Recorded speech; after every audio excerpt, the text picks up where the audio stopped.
د لمانځه ترجمه دوهمه برخه.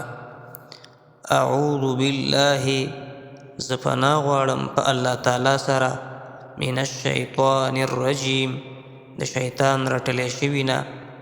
بسم الله، زه شروع کوم په نوم د الله تعالی، الرحمن چې عام مهربانه دی، الرحیم او خاص رحم کوونکی دی. الحمدلله، ټول د کمال صفتونه یوازې الله تعالی لره دي. رب العالمین، چې پالونکی د ټولو مخلوقاتو دی. الرحمن، عام مهربانه دی. الرحیم او خاص رحم کوونکی دی. مالک یوم الدین، پاچا د ورځې د قیامت دی.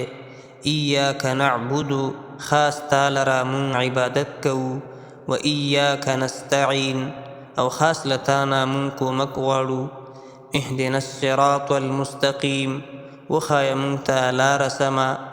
صراط الذین، لاره د هغه کسانو، انعمت علیهم چې تا انعام کړی دی په هغوی.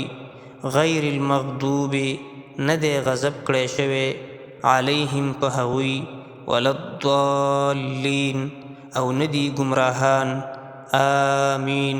اے الله دا دعا زمون قبوله که.